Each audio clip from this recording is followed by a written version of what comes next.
This conference will now be recorded. Right तो पिछली class में हमने किया था स्ट्रेंथ ऑफ सॉल्यूशन स्टार्ट किया हमने मास परसेंटेज, आप इसको वेट परसेंटेज भी बोल सकते हैं, वॉल्यूम परसेंटेज और वेट बाय वॉल्यूम ऊपर नॉर्मली सल्यूट रखा जाता है।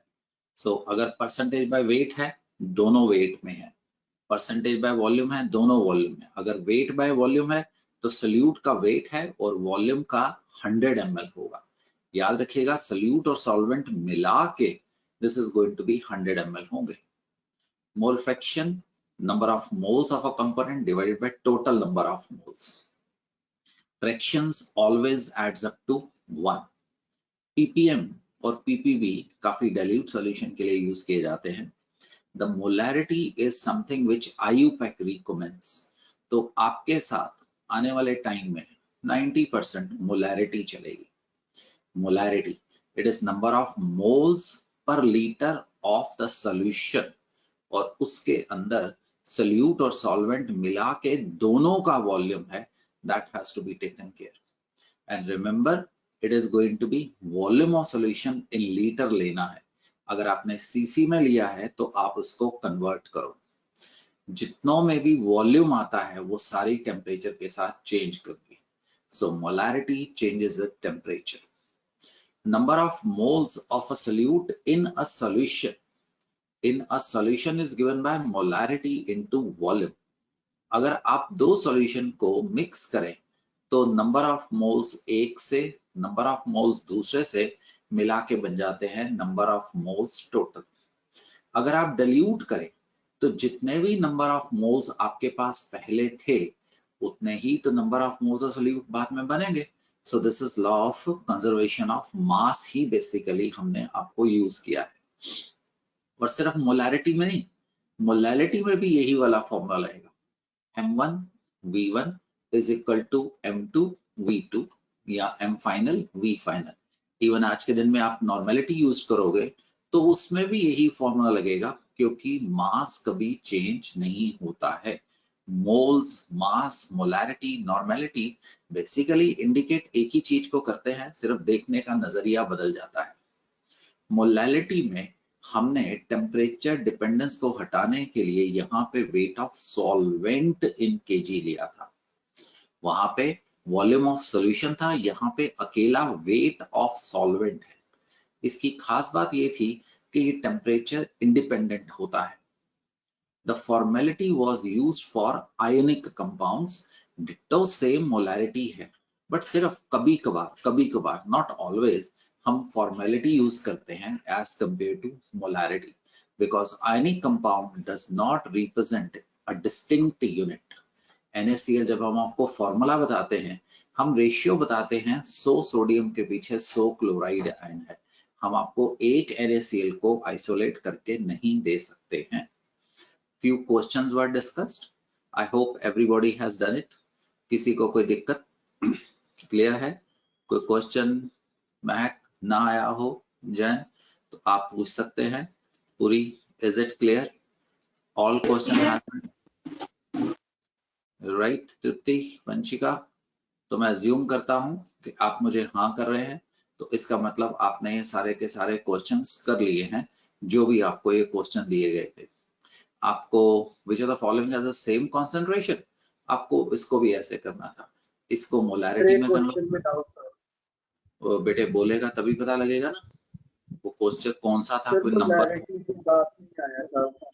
सरदार साहब नंबर बोलोगे तो होगा, ऐसे नहीं होगा कि किसके साथ आया था बेटे, कोई नंबर बोलेगा तो पता लगेगा।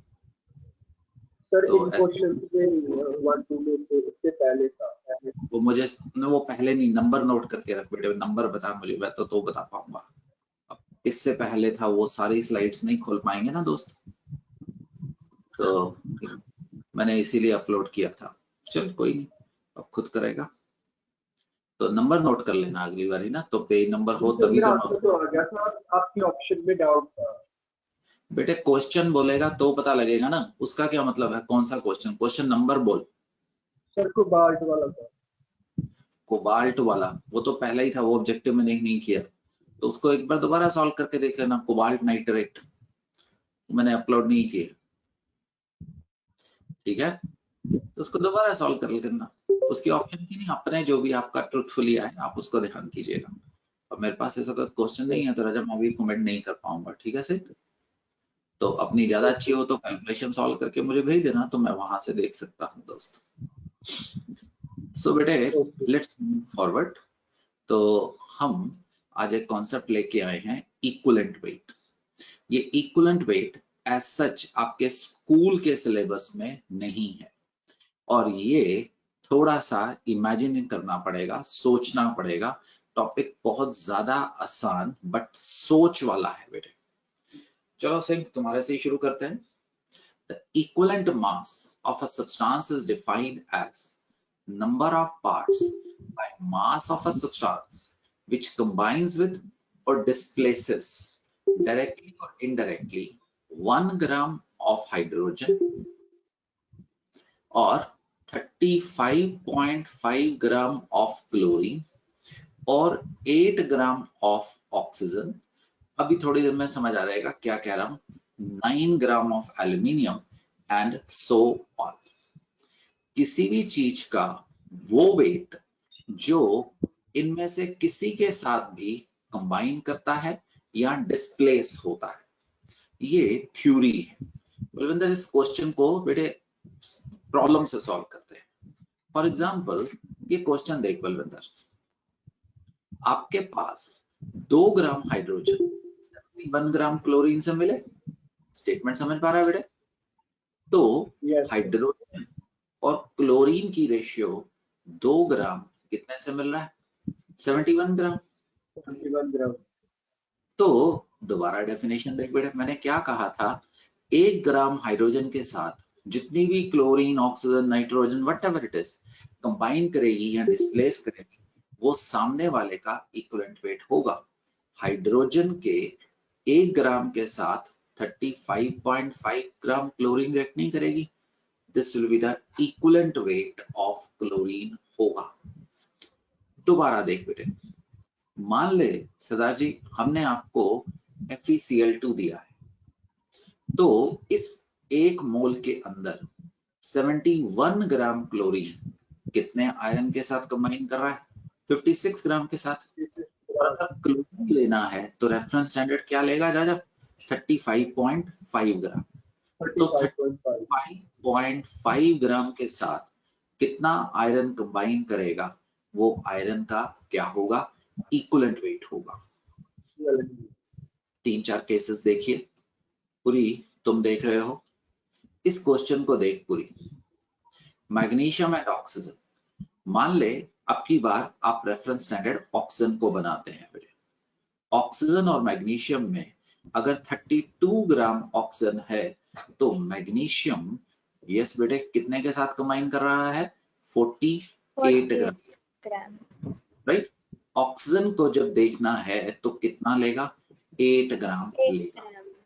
तो 8 ग्राम ऑक्सीजन के साथ 8/32 इंटू 8, ये 4 पे गया, 12 ग्राम क्या होगा? इक्विवेलेंट वेट होगा। ये कुछ चीजें मैं रेफरेंस स्टैंडर्ड मानता हूं। दोबारा देखते हैं तृप्ति आपके साथ। तृप्ति आपके पास इस वक्त कहीं से भी देख सकता है बेटिया, देख जिंक और हाइड्रोजन जरूरी नहीं है रिएक्टेड, आप प्रोड्यूस में से भी देख सकता है। तृप्ति मेरे साथ है? Yes sir. हाइड्रोजन और zinc, 2 gram hydrogen 65 gram zinc से पैदा होती है। तो गुड़िया 1 ग्राम हाइड्रोजन कितना जिंक से पैदा होगा? दैट इज गोइंग टू 32.5 ग्राम। ये इक्विवेलेंट वेट किसका होगा? जिंक का। जिंक का। तृप्ति दोबारा देख वीडियो, देख अब हम हाइड्रोजन और किसी में भी रिश्ता बना सकता है, तो सल्फ्यूरिक एसिड का रिश्ता बनाते हैं। 2 ग्राम सल्फ्यूरिक एसिड 98 ग्राम सल्फ्यूरिक एसिड से, 2 ग्राम हाइड्रोजन 98 ग्राम सल्फ्यूरिक एसिड से रिलेटेड है। तो अगर 1 ग्राम हाइड्रोजन होगा तो कितने सल्फ्यूरिक एसिड के साथ रिएक्ट करेगा? 49 ग्राम। तो बहन सल्फ्यूरिक एसिड का इक्विवेलेंट वेट कितना होगा? इतना होगा। 49। दोबारा देख जैन, तुम बात कर रहे हो। जैन इस प्रॉब्लम को देख, AlCl3 को देख बेटिया, क्लोरीन कितना है 35.5 into 3 है ना, कितने एल्यूमिनियम के साथ कंबाइन कर रही है 27 ग्राम।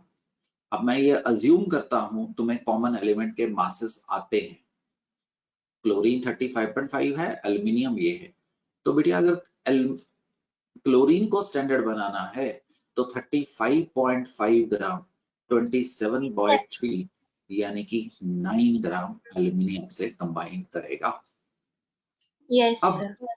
इधर देख FeO है, तो FeO में ऑक्सीजन को स्टैंडर्ड बना लेते हैं, जो भी तुम्हें पता होता है। 16 ग्राम ऑक्सीजन 56 ग्राम आयरन के इक्विवेलेंट है, तो Yes. 8 56/2 यानी कि 28 ग्राम इक्विवेलेंट वेट आयरन का होगा। जैन ध्यान से सुन, इक्विवेलेंट वेट कभी स्टैंडर्ड नहीं होता है, ये हालात के मुताबिक चेंज हो जाता है, ये हालात के मुताबिक चेंज हो जाता है। गुड़िया फॉर एग्जांपल तेरे सामने दो कंपाउंड है, अब आपको ऑक्सीजन आता है, यहाँ पे 3 ऑक्सीजन 2 आयरन के बराबर है, यहाँ पे 4 ऑक्सीजन 3 आयरन के बराबर है, तो 3 into 16 2 into 56 ग्राम के इक्विवेलेंट है। Yes sir. तो 8 ग्राम शिरखंड 112/48 into 8 ये 6 पे गया। देखना जरा बच्चे आंसर कितना आ रहा है, 112/6 56/3 और 18.66 चेक कर ले गुड़िया।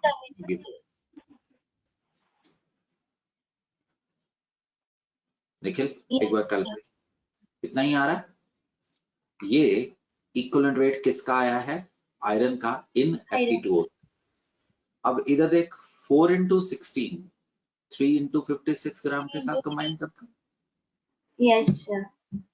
तो 8 ग्राम 112/64 into 8 8 8 दा 64 चेक करना कितना आ गया, Sir 14. 14 ग्राम इक्विवेलेंट वेट आया। समझा? Yes. 56 into 3 था आपने, क्या डाली? 56 into 2 नहीं होता 112, वहाँ पे 3 से मल्टीप्लाई होना था आई थिंक। क्योंकि यहाँ पे 3 आयरन थे ना। हाँ जी सर, मैं तो कैलकुलेशन की बात कर रही हूँ। Okay okay okay okay okay okay, अभी ठीक करता हूँ मैं, तो अभी ठीक करता हूँ। ओके गुड़िया, तो ये होता है 168। देखना कैलकुलेशन चेक करना बच्चों। 21 आ जाएगी। ठीक है, 21 ग्राम आ रहा है। so that will be the equivalent weight of the iron। समझ पा रहे हो? आगे बढ़ Yes. सकता हूँ? Yes. तो that is how do we calculate the equivalent weight। दोबारा, तो आपके सामने एक डेफिनेशन हमने कराई, किसी भी सब्सटेंस का 8 gram oxygen 35.5 gram chlorine 9 gram aluminium right 1 gram hydrogen के साथ जितना भी सामने वाले का वेट कंबाइन करे वो सामने वाले का क्या होगा, इक्विवेलेंट वेट। इक्विवेलेंट वेट की बहुत सारी डेफिनेशन है, सिर्फ एक डेफिनेशन नहीं है। हम आगे बढ़ रहे हैं, आपको और कॉन्सेप्ट समझ आएगा। बेसिकली तुम लोग याद करो, कहीं पे तुम्हें कराया गया था लॉ ऑफ रेसिप्रोकल प्रोपोर्शंस।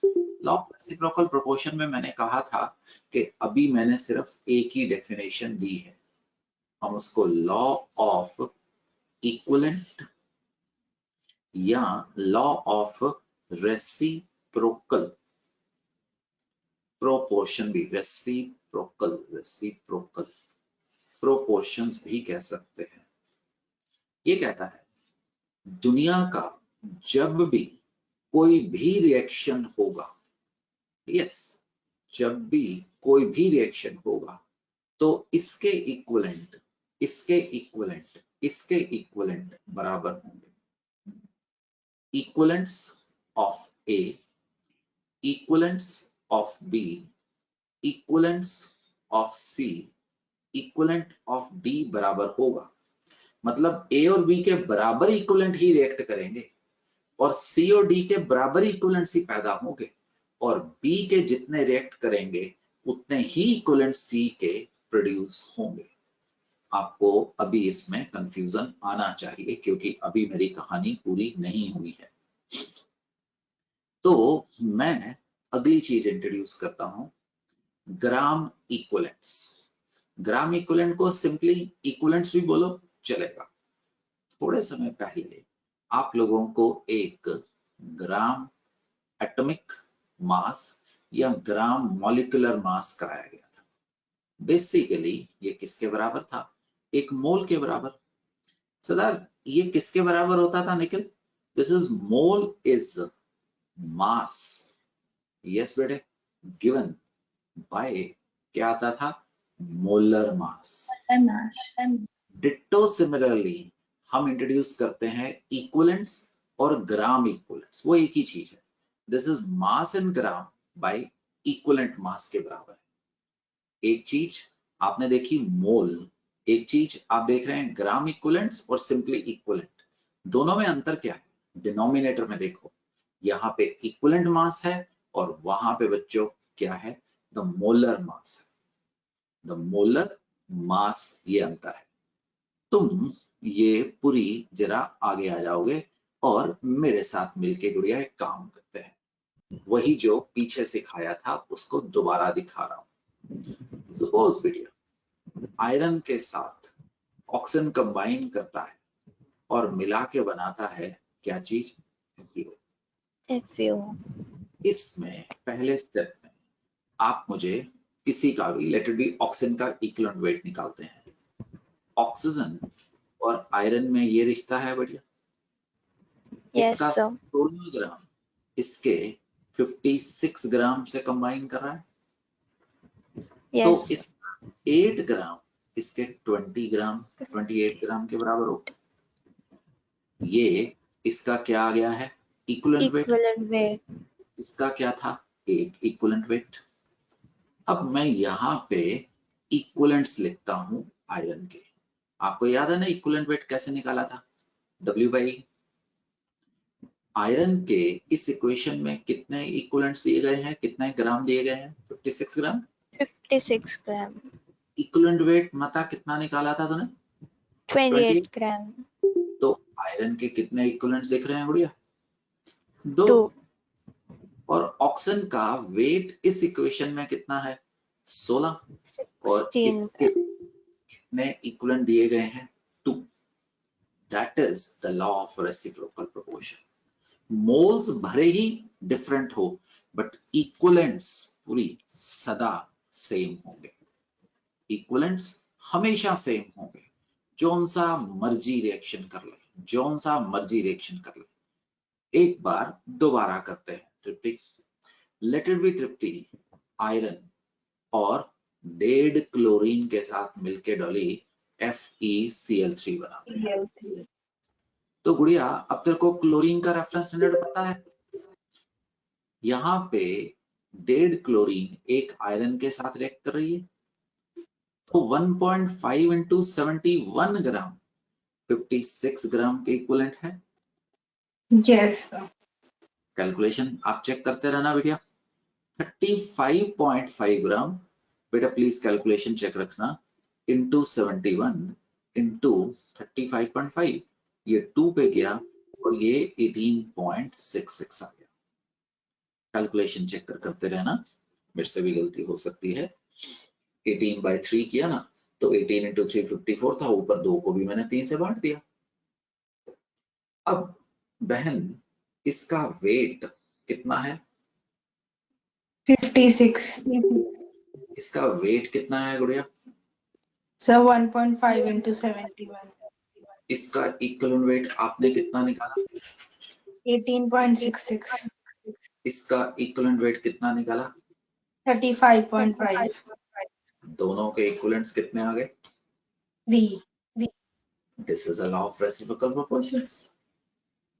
दुनिया का जोन सा मर्जी रिएक्शन ले ले, इक्विवेलेंट सदा क्या होंगे, सेम होंगे। एक और चीज करा देते हैं, ठीक बढ़िया। Yes, sir. FeCl3 का इक्विवेलेंट वेट निकालते हैं। अब इसका निकालते हैं ना FeCl3, जिस मर्जी से निकाल ले। अब तो तेरे पास आयरन का भी इक्विवेलेंट वेट आ चुका, ठीक है जी। तो आयरन और FeCl3, तो आयरन का 56 ग्राम, इसके कैलकुलेशन में देखना गलती ना कर दूं, 56 प्लस 35.5 इंटू 3 कितना हो गया, 106.5, 112.5, 162.5। चेक कर ले मेरे। Yes, sir. 162.5, So, तो ये 162.5 के बराबर होगा। तो आयरन का इक्विवेलेंट वेट कितना निकाला है ठाकुर? Sir, 18.66. तो गुड़िया ये 56 इंटू 18.66, 3 कितना आ गया, 50। 4.14. Sir, 4.1. अरे नहीं, 54 पॉइंट समथिंग, 162.5 by 3।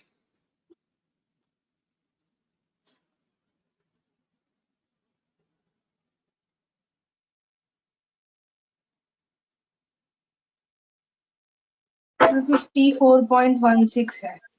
हाँ ठीक है, मैंने 1 से लिख दिया, कोई बात नहीं। अब बहना यहाँ पे आ जा, इसका वेट कितना दिया गया था, 162.5, Yes, और sir. इसका इक्विवेलेंट वेट कितना निकाला, 54.13. ये निकला कि नहीं जादू? Yes, sir. इक्विवेलेंट सदा बराबर रिएक्ट करते हैं, मोल्स बराबर हो ना हो। तुम में से जो लोग अपनी थॉट को यूज करते हैं, ये मेथड बहुत शॉर्टकट होगा स्टाइकोमेट्री करने का। ये सीधा इक्वेशन की नॉलेज के बगैर जाके आपको आंसर पे खड़ा कर देगा। आप इधर वही 4 पेज भरेंगे, इससे आप 4 लाइन से अपना आंसर निकाल लेंगे। दुनिया का जो भी रिएक्शन होगा, equivalent of reactants and equivalent of product will be always equal. NICS का मतलब not in school syllabus, not in CBSE syllabus. This will be only for जो लोग कंपटीशन की तैयारी कर रहे हैं, सिर्फ उनके लिए होगा। मैंने बोला इक्विवेलेंट वेट कभी कांस्टेंट नहीं होता है। इक्विवेलेंट वेट हालात के मुताबिक, सिचुएशन के पास चेंज हो जाता है। मैं इंट्रोड्यूस करता हूं equivalent of an ion. Ion is formula mass divided by उसके ऊपर कितना चार्ज होगा। मुझे प्लस और माइनस में कोई फर्क नहीं पड़ेगा, मुझे सिर्फ उसकी मैग्नीट्यूड देखना है। फॉर एग्जांपल सोडियम का 1, मैग्नीशियम का 2, इसका 3 और उसका 2, इसका 2, इसका 3, इसका 3, सल्फेट का 2। सोडियम का मोलर मास कितना है, 23/1। तो सोडियम का इक्विवेलेंट वेट कितना होगा, 23। Do you understand? 23 ग्राम इसका इक्विवेलेंट वेट होगा। मैग्नीशियम का 12 ग्राम इक्विवेलेंट वेट होगा। आयरन +2 का 28 ग्राम इक्विवेलेंट वेट होगा। +3 का 18.66 ग्राम इक्विवेलेंट वेट होगा। इसका 55.2 इक्विवेलेंट वेट होगा।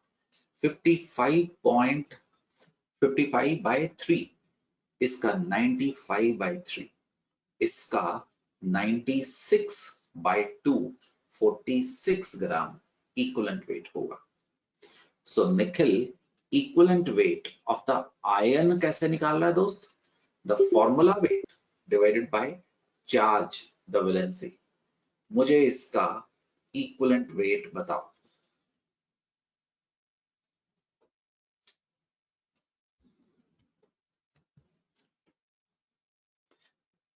हाँ भाई केशी, 30. हाँ जी, Sir, 30, sir. 30 आ रहा है। Sir, Very 30 आ रहा है। बिल्कुल सही बच्चों। क्लोराइड आयन का इक्विवेलेंट वेट बताओ।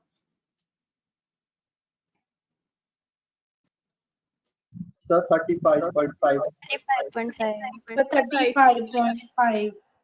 Very good. और ऑक्साइड का इक्विवेलेंट वेट बताओ। So 4. 4. ओए 8. 8 आएगा। ऑक्सीजन 16 होता है, 8 थोड़ा होता है। हाइड्रोजन का इक्विवेलेंट वेट 1. सहर सल्फेट का इक्विवेलेंट वेट बताओ।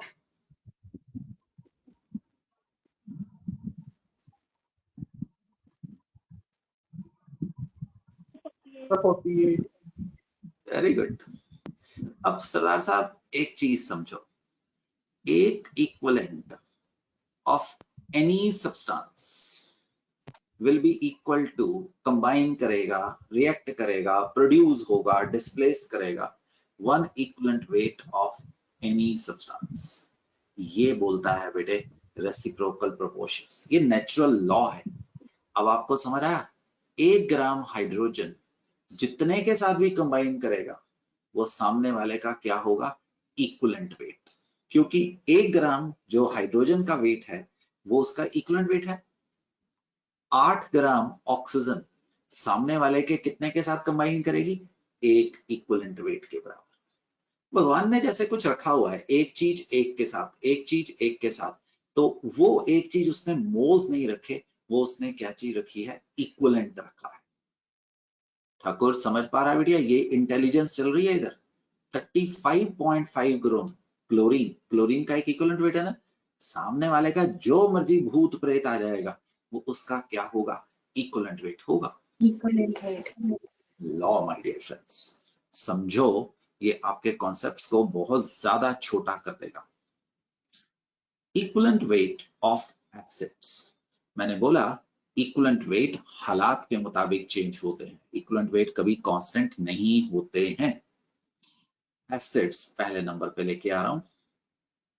Equivalent weight of an acid is number of part by mass of which can give one part by number of mass of hydrogen ion in aqueous solution or easily number of replaceable ions.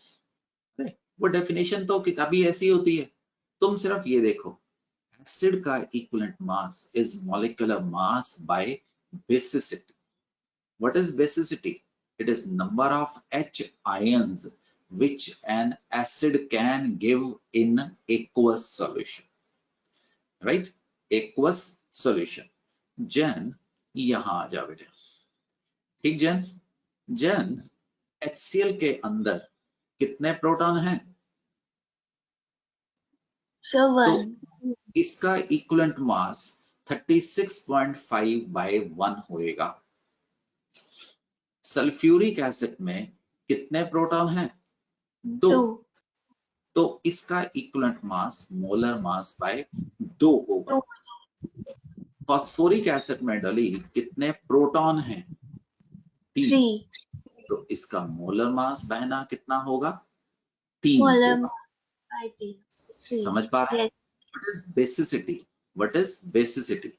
Basicity is number of replaceable hydrogen a particular acid can have.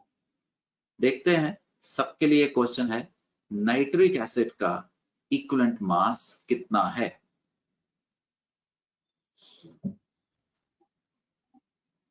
M की term में बोल दो ना, m/1, m/5, m/2। Yes Nikhil, Balvinder? M/1. M/1. Very good, Sir, M by 1 होगा. First class, m/1। M/1. अब याद करो, किसी दिन बॉन्डिंग में आपको एसिड्स के स्ट्रक्चर्स के बारे में बताया गया था। आपको बताया गया था, अपनी बॉन्डिंग खोल के देख लीजिएगा, कि सेंट्रल एटम के पास एक OH का आना जरूरी है, एक डबल बॉन्ड आना जरूरी है। उसके बाद जितने भी हाइड्रोजन और ऑक्सीजन बचे हैं, अगर दोनों बचे हैं तो उसको कैसे टांगना है? OH।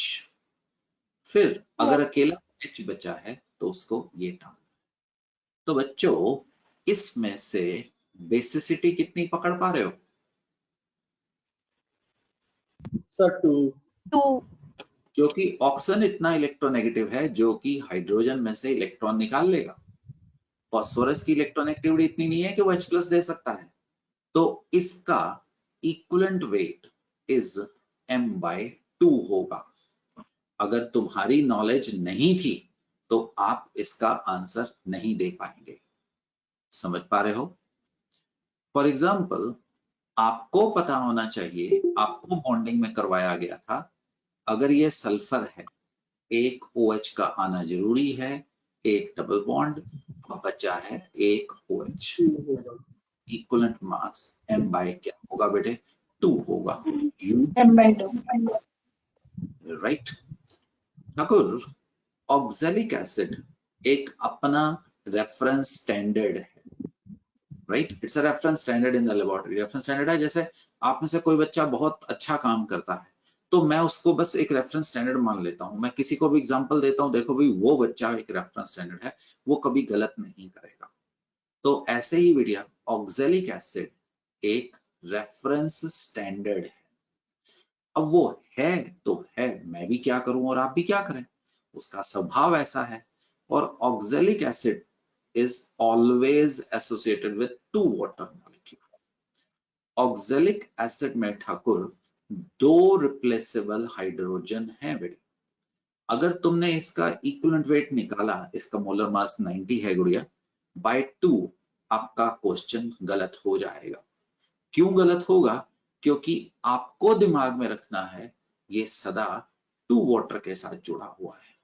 तो इसका इक्विवेलेंट वेट क्या वाला है? 63 नॉट 45, राइट? ये नॉलेज की चीज है। तुम में से कोई एक ऐसा इंसान है जिसने मेहनत की थी, जिसका टीचर अच्छा था, उसने उसको एक ऐसा कोई पेशेंट के बारे में बता दिया था कि भाई एक मैंने ऐसा पेशेंट देखा था, ऐसे इलाज किया था। तो आपको पता होना चाहिए कि वो कैसे आ रहा है। सरदार जी गलती समझ आ गई तेरे को? वो 36 था बेटे, तो 126/2 मैंने बोला मेरा हाथ वैसे भी उसी प्रकार से चलता है बेटे। तो आई होप यू अंडरस्टैंड, है ना सिंह? तो यहाँ पे वो 36 था बेटे, आंसर ऑटोमेटिकली वही चला जो आना था। सरदार साहब इसका इक्विवेलेंट वेट कितना है? 63। You should know that, right? वहां पे कोई आपको बताने नहीं आएगा, वहां तो एक रेस लगी है कि आप में से जो अच्छा है वो आगे जाएगा, जिसने रटा है, जिसने कोई चोरी की है, जिसने ईमानदारी नहीं दिखाई है, उसको हम पीछे ले जाएंगे। चल सकता हूं बेटे? So acids, the next is equivalent mass of base. Second चीज पे लेके आ रहा हूं। तो सरदार तुम मेरे से बात कर रहे हो, equivalent mass of a base. Base का इक्विवेलेंट मास होता है बेटे द मोलर मास बाय, सरदार साहब पढ़ के बताओ, acidity. Acidity is number of क्या होता है? OH negative. OH negative ion. उल्टा होता है, बेस की एसिडिटी होती है, एसिड की सरदार साहब बेसिसिटी होती है। बेसिसिटी। तो दोस्त अब इसकी एसिडिटी NaOH की कितनी है? 1। तो इसका इक्विवेलेंट मास 40 ग्राम हो गया। यस। अब कैल्शियम हाइड्रोक्साइड में आपको कितने OH नेगेटिव दिख रहे हैं? 2। तो इसका इक्विवेलेंट, सरदार मुझे हराना है तुमने, ठीक? तुमने मुझे हराना है, बस मेरे से आगे जाना है। मेरे से आगे चला गया, मेरी तसल्ली होगी कि ये अब अपने आप संभाल सकता है। तो जैसे मर्जी जुगत लगा, मेरे को हराना है बेटे, ठीक है? सिर्फ मुझे हराना है, दैट इज योर एजेंडा, और आपका कोई एजेंडा नहीं है। चल सरदार, मुझे हराना है, मैं ऐसे नहीं हारूंगा।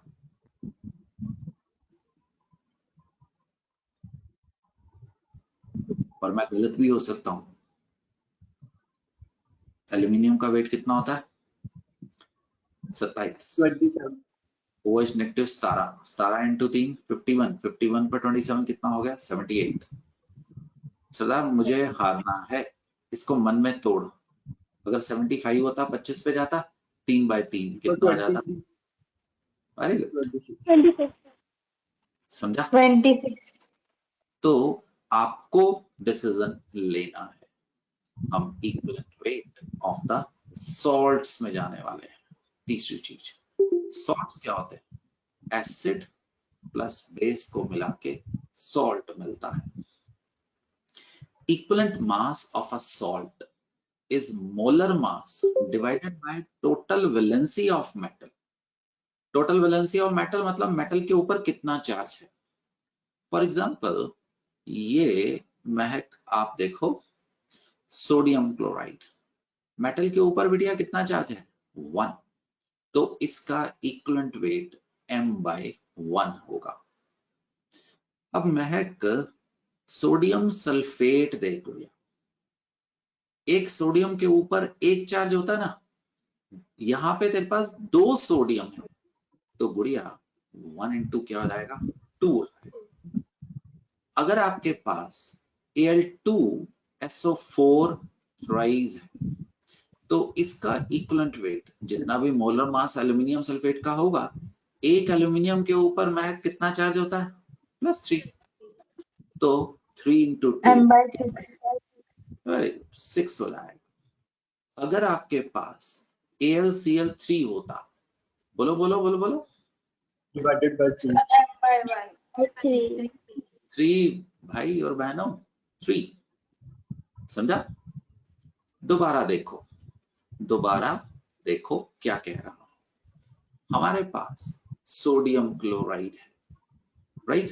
तो आपके पास टोटल वैलेंसी देखनी है, एक है 58.5/1, 58.5/1। पोटेशियम कार्बोनेट टोटल वैलेंसी कितनी है? 2, तो m/2। कैल्शियम कार्बोनेट में टोटल वैलेंसी कितनी है? 2। एक कैल्शियम के ऊपर चार्ज देखो, और दिस इज 100/2। सोडियम बाइकार्बोनेट में मेटल सोडियम के ऊपर चार्ज कितना है? 1। समझ पा रहे हो? आयरन 3 क्लोराइड, तो m/3। आप m/3 भी बोल सकते हो, जब तक उसने आपको कैलकुलेशन करने के लिए कपूर नहीं बोला, तो आप सिंप्लिसिटी से निकल जाइए। आपके लिए क्वेश्चन, ठीक? m की टर्म में आंसर करना। लेट बेरियम फॉस्फेट का मोलर मास Ba3Pa2, तो इसका इक्विवेलेंट वेट कितना होगा?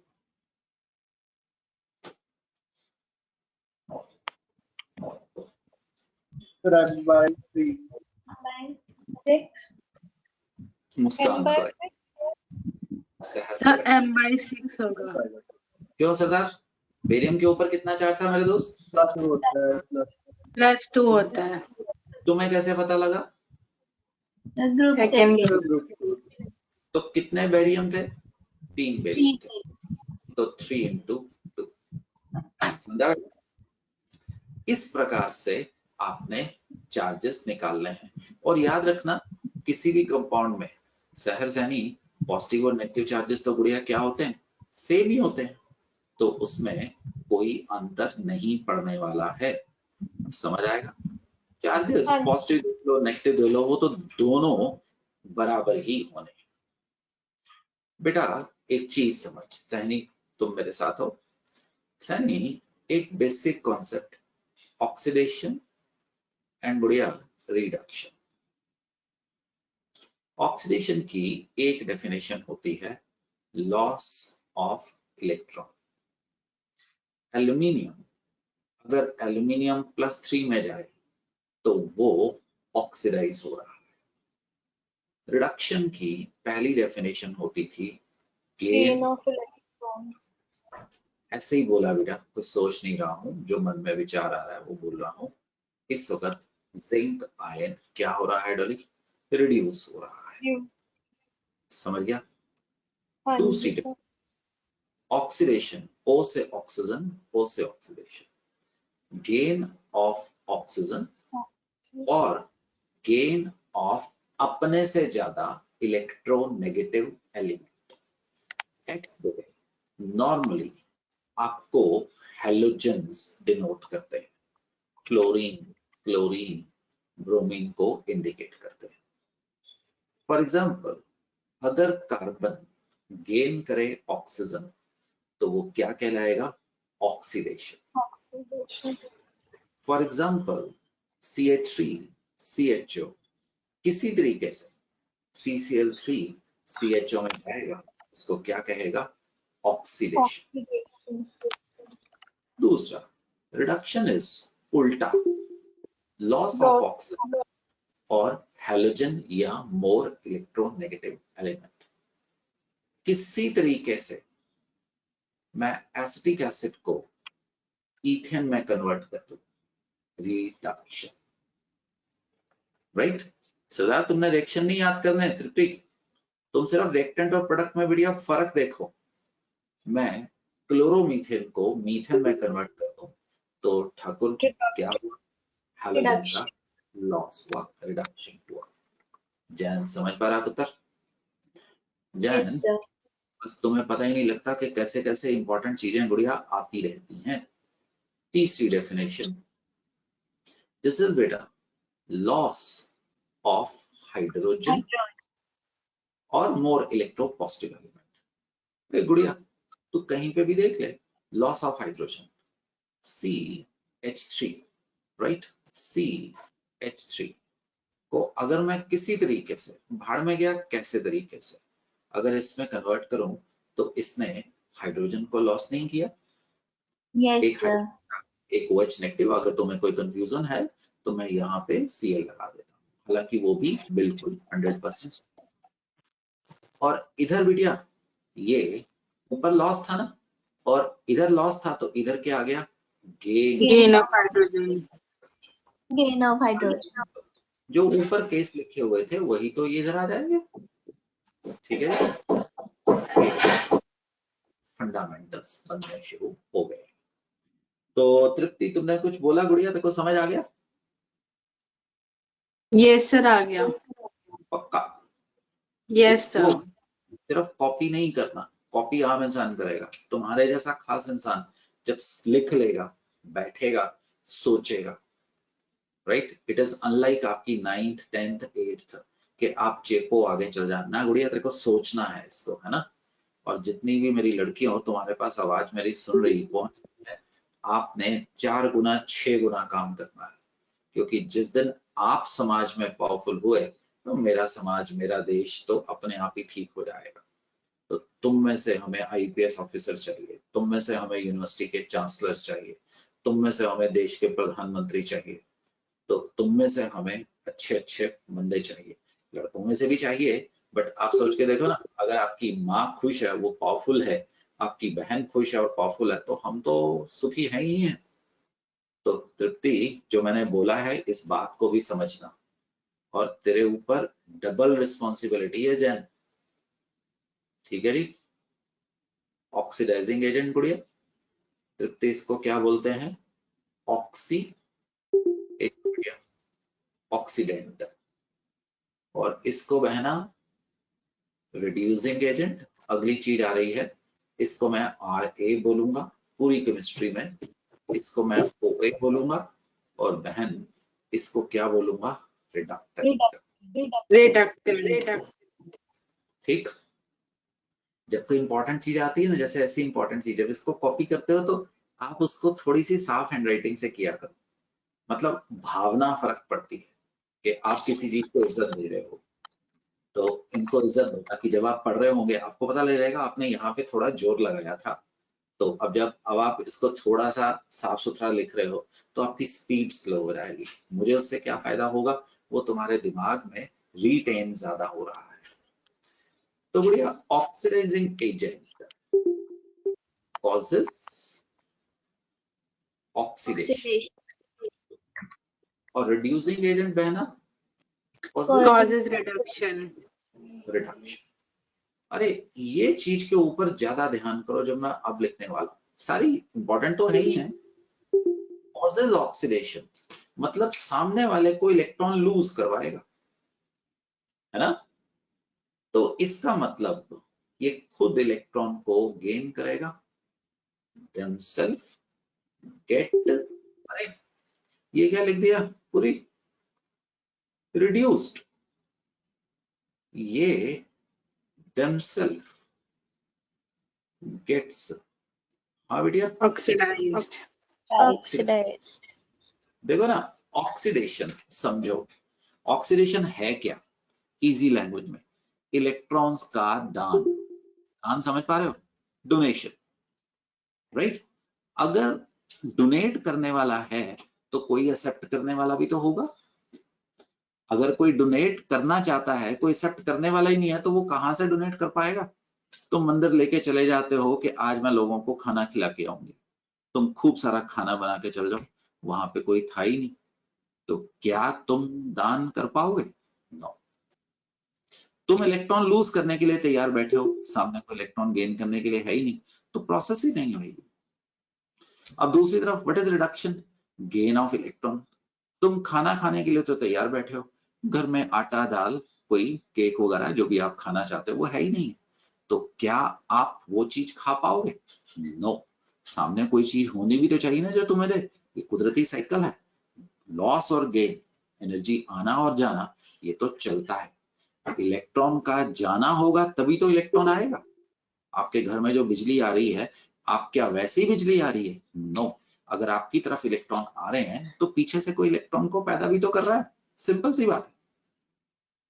तो ये देख, reducing agent, oxidising agent are producer, producer. वो ये क्या होता है? स्क्वायर ब्रैकेट में English word nascent oxygen. Oxygen. What is nascent oxygen? Freshly produced oxygen. तुमने कोई रिएक्शन किया है, पहले ऑक्सीजन एटम पैदा होगा, फिर वो थोड़ी देर, वो एक छोटा बच्चा प्रोड्यूस हुआ है, पैदा हुआ है, अब इधर उधर देखेगा तो उसको अपने जैसा कोई ओ एटम दिखेगा, उसके साथ कंबाइन करके दोस्ती बना लेगा, जोड़ा बना लेगा, O2। जो वो ओ एटम है वो रिएक्टिव होगा। वही स्क्वायर ब्रैकेट में क्यों लिखता हूं? This is going to be known as nascent. क्या है? ये सनी हाइड्रोजन है। Sunny O atom is reactive, O2 is गुड़िया, हाँ, Not reactive. Not reactive. मेरा ऑक्सीडेशन तो O एटम कराएगा। करना घर में या आपको पार्लर में ब्लीचिंग पाउडर तो पीछे कोरोना की वजह से हो सकता है, अगर किसी के घर में केस हुआ था, आपके घर में ब्लीचिंग पाउडर बचा हो, वो हाइपोक्लोराइड का सॉल्यूशन था, उसकी बोतल को अपने सामने रखना, थोड़ा सा नाक से दूर ऐसे फैन करना, तुम्हें एक पर्टिकुलर चीज बिल्कुल तुम्हें अपने नोस्ट्रल्स में हिट करेगी, दैट इज ऑक्सीजन एटम है। अगर आप किसी ब्यूटी पार्लर पे जाते हो तो आपने H2O2 देखा होगा, that is an oxidising agent. उसको अपने नाक से थोड़ा दूर रखना और फैन करना, एक चीज तीखी तुम्हें हिट करेगी, तुम्हें अपने आप ही पता लग जाएगा, that's it, the nascent oxygen. ऐसे ही nascent chlorine is the oxidising agent and reducing agents, how we are producers There's of of hydrogen and halogen. Nascent hydrogen. बोल बेटिया, स्क्वायर ब्रैकेट हम तब यूज करते हैं जिसमें कोई इंडिपेंडेंट एग्जिस्टेंस नहीं होती है, राइट बेटे? आप जब आगे बढ़ोगे तो आप बहुत कॉमन ऑक्सीडाइजिंग और रिड्यूसिंग एजेंट देखेंगे, HI एंड रेड फॉस्फोरस, पता नहीं हजारों लाखों आने हैं, and phosphorus, hydrogen in the presence of निकल, प्लैटिनम और पैलेडियम, लिथियम एल्यूमिनियम हाइड्राइड। अब तो केमिस्ट्री से पंगा पड़ गया है, हम बढ़ने वाले हैं। The nitric acid, the K2Cr2O7, the KMnO4, the H2O2, these all are oxidizing और सामने की तरफ reducing agent है। अगर आप सोच रहे हैं कि आपको पूरा चैप्टर खत्म हो गया है, नो, अभी तो शुरू हुआ। क्यों करवा रहा हूं? क्योंकि मैंने आपको equivalent weight of oxidising agent and reducing agent की तरफ लेके जाना है। The equivalent weight of oxidizing agent is calculated from the number of oxygen atom it produces or equivalent weight of reducing agent is calculated from number of oxygen atom with which it combines. अरे वही तो definition करवाई है। अगर एक oxygen है तो सामने वाले की जितनी भी सब्सटेंस प्रोड्यूस होगी या कंज्यूम होगी उसको क्या बोला जाएगा? Equivalent weight. इक्विवेलेंट वेट 8, इसका इक्विवेलेंट वेट कितना होगा? 8 ग्राम। तो 8 ग्राम से कितना आएगा? याद मत करना तृप्ति। तृप्ति मैंने कहा याद मत करना बेटा, कोई फायदा नहीं होगा गुड़िया, इसको देखना तृप्ति। अब जो करवाने वाला हूँ वो आपने सिर्फ राइट हैंड साइड पे देखना है। तृप्ति KMnO4 एक बड़ा जबरदस्त ऑक्सीडाइजिंग एजेंट है, तो हम आपको KMnO4 के ऊपर ही क्यों प्रैक्टिस करवा रहे हैं? क्योंकि ये आगे आपको काम आना है। बहन ये एक बैलेंस्ड केमिकल इक्वेशन है। KMnO4, sulphuric acid, K2SO4, MnSO4, water and oxygen. और पूरी बलविंदर इस इक्वेशन को अपनी केमिस्ट्री की कॉपी के पहले पेज पे लिख लेना, ठीक? ये तुम्हें आनी चाहिए, ये बेसिक फंडामेंटल में है। तृप्ति तुम मेरे साथ हो, ठीक है जी? तृप्ति उस इक्वेशन को देख बेटा। तेरे को याद है, तेरे को मास्टर जी ने करवाया था कि ऑक्सीजन को याद रखना, 5 ऑक्सीजन 2 KMnO4 के बराबर है गुड़िया। यस तो 5 × 16 ग्राम 2 M ले लिए, M उसका मोलर मास आ गया, इक्विवेलेंट है हाँ कि नहीं? Yes sir. सुन बेटा, मैं जब तेरे से पूछता हूँ ना हाँ या नहीं, मैं बड़ी ईमानदारी से, ऑनेस्टी से, आपकी रिस्पेक्ट करके पूछता हूँ। अगर नहीं समझ आया तो मुझे बताना है, रिपीट कर दो, समझ गया? Yes sir. तो ईमानदारी से समझ आया? यस सर आ गया। शाबाश। तो गुड़िया ऑक्सीजन का इक्विवेलेंट वेट कितना था? 8। तुम्हें कैसे पता? अभी थोड़े समय पहले। 5 तो गुड़िया 2m/80 80 लिखना था बेटा, अभी सॉरी ठीक कर देता हूँ। 80 × 8, सरदार साहब ने क्या बोला? m/5। M/5। अब सरदार मैंने दिन देखा है बच्चों को मैंगनीज 52 नहीं पता था तो बेटे वो फंस गए। तभी मैंने आपको पहले कभी मैंगनीज 52 और क्रोमियम 52 मैंगनीज 55 पहले बताया था। तो बेटे इसका इक्विवेलेंट वेट 316/5, चेक करना ठीक कर रहा हूँ? 16 नहीं, गलत कर गया, 158, 156/5। अरे कर लो ना यार, 39। मैंगनीज इज, चेक करना, 55 + 64, चेक कर सरदार कितना हुआ?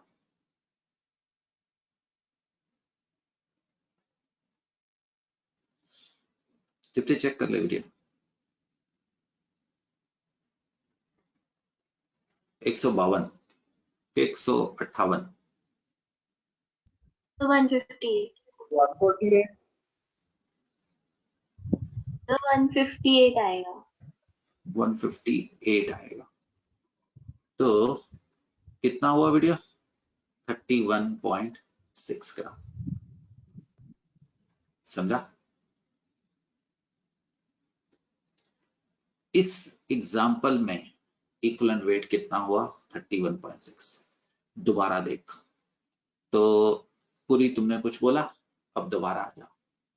पूरी ये इक्वेशन बेटिया याद करने की है, ठीक है? पोटेशियम डाइऑक्साइड सल्फ्यूरिक एसिड के साथ रिएक्ट करता है, बला बला बला 3 ऑक्सीजन को पैदा करवाता है, 3 ऑक्सीजन को पैदा करवाता है बेटिया। तो बहन चल दोनों मिलके करते हैं। क्रोमियम इज 52 है, राइट? क्रोमियम इज 52 है बढ़िया। पहले मुझे कैलकुलेशन कर दे, 39 × 2 प्लस 52 × 2 प्लस 16 × 7। बताना बेटे कितना आ रहा है? यस सर, बस 1 मिनट। कोई बात नहीं, जल्दी मत कर। तुमने प्रेशर नहीं लेना है, तुमने जो रिक्वायर्ड टाइम है उसी में आंसर करना है। 294 कितना बोला? 290? 294 सहर अपनी कैलकुलेशन चेक कर, हो ही नहीं सकता था बेटिया। 104 और 78 180 तो यही आ गया था। चल सहर कैलकुलेशन मत करना। तो बहन इस इक्वेशन को देख, 3 ऑक्सीजन, एक K2Cr2O7 के बराबर है गुड़े, यस यानी सर M इसका मोलर मास ले लिया। अगर कैलकुलेट नहीं करना तो 3 into 40 16 M के बराबर था। तो बहना 8 M by 18 into 2, please 48 into 2, 8 M by कितना आ गया? 6 आ गया। 294 by 6 कितना आ गया? 49 समझा? यस सर जैन तुम आगे आओ। जैन इस इक्वेशन में आप सिर्फ फेरस सल्फेट को देखिए। 2 फेरस सल्फेट एक ऑक्सीजन के साथ कंबाइन कर रही है। Yes sir. तो एक ऑक्सीजन 2 फेरस सल्फेट के बराबर है। इसका यस सर। 16 ग्राम 2m के बराबर है। तो 8 कितने के बराबर होगा?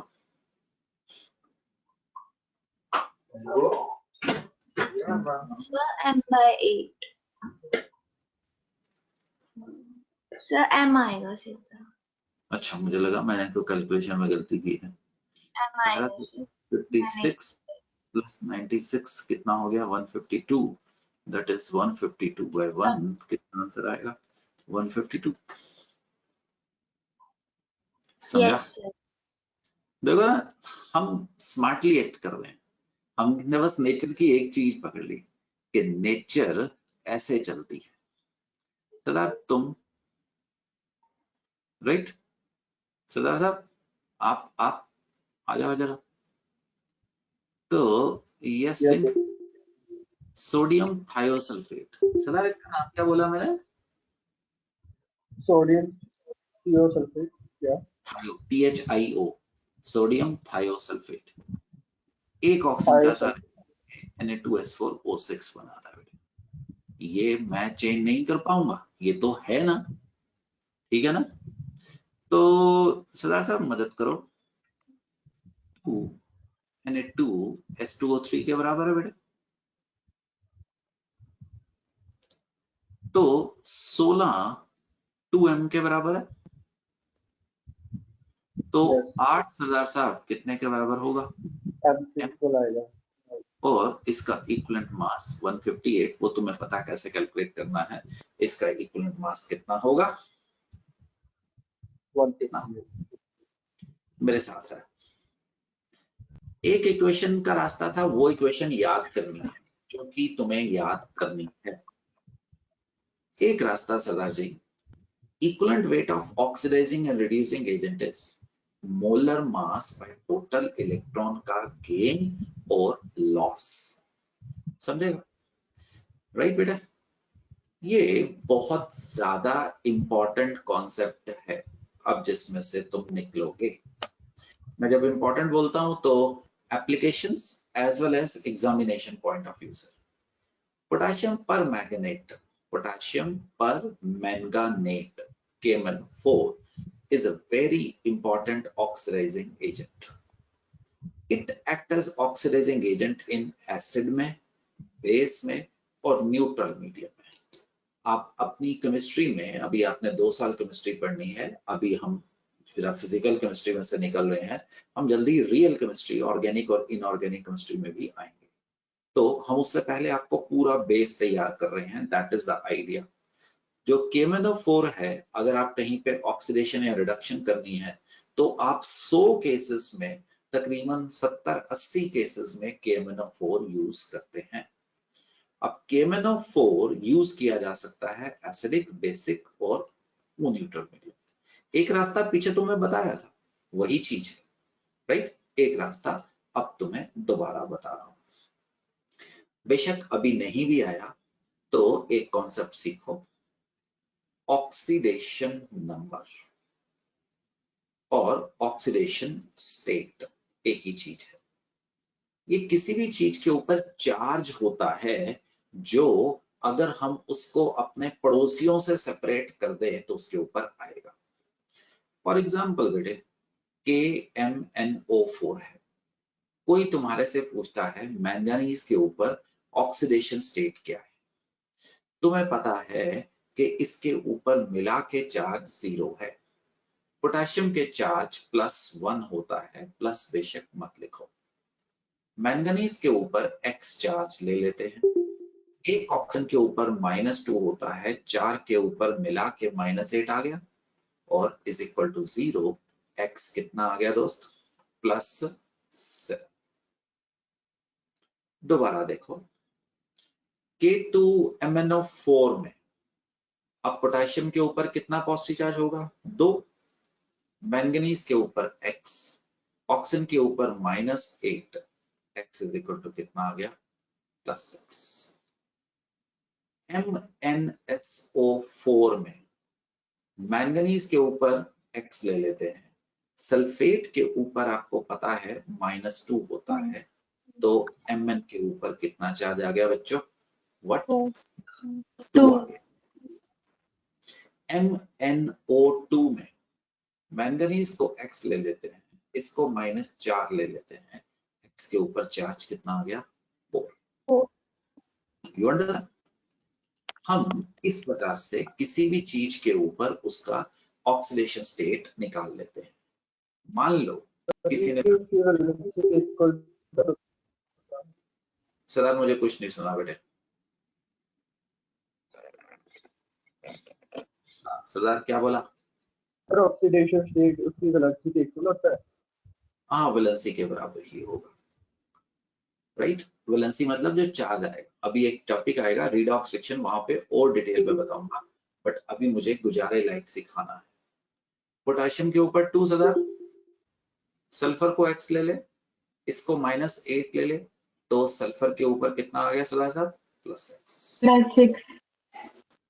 सपोज सल्फेट के ऊपर पूछा, इसको X ले ले, इसको -8 ले ले, तो X कितना आ गया बेटे? +6। समझ पा रहे हो? Carbon dioxide X -4 is equal to this, carbon के ऊपर कितना चार्ज होगा? +2। अरे ये वही है जो तुम्हें बॉन्डिंग में कराया था, which is more electronegative? Oxygen. वो कार्बन के 2 इलेक्ट्रॉन को खींच मारेगा, इधर कार्बन के 2 इलेक्ट्रॉन ये खींच मारेगा, तो कार्बन के ऊपर कितना चार्ज आएगा? -2, जो आपको पहले करवाया गया था। एनीवे, अब मुझे इसके ऊपर ज्यादा जोर नहीं लगा के अपने इक्विवेलेंट वेट के ऊपर जोर लगाना है। एक सेकेंड, स्क्रीन दिख रही है? हाँ भाई कैशी, स्क्रीन दिख रही है? यस सर, दिख रही है। एसिडिक मीडियम में KMnO4 सल्फ्यूरिक एसिड के साथ रिएक्ट करके, ये फैक्ट्स हैं, इनको झुटलाया नहीं जा सकता। महक का नेचर ऐसा है, जैन का नेचर ऐसा है, पॉल का नेचर ऐसा है, कपूर का नेचर ऐसा है तो है। मैं भी एक लिमिट से ज्यादा क्या कर सकता हूँ? तो KMnO4 सल्फ्यूरिक एसिड के साथ ऐसे ही रिएक्ट करता है, आप उसको प्रभावित नहीं कर सकते हो। वो ऊपर से लिखा के लाया है कि मैं तो ऐसे ही चलूंगा, तो हम मूर्ख कहलाएंगे अगर हम उनके नेचर को चेंज करने की कोशिश करेंगे, और हम इंटेलिजेंट कहलाएंगे अगर हम उनके नेचर के मुताबिक चलते हैं। भाई है तो है, मैं उसको अपने फायदे अपने नुकसान के लिए कितना उसको चेंज कर सकता हूँ, ऐसे चलता हूँ। पूरी साइंस ही ऐसी है। तो यहाँ पे आपको जहां पे फोकस करने को कह रहा हूं, मैंगनीज कितने में है? +7। यहाँ पे मैंगनीज कितने में आया? +2। ऑक्सीडाइजिंग एजेंट खुद रिड्यूस होता है, तो उसने महक इस वक्त कितने इलेक्ट्रॉन गेन किए? 5।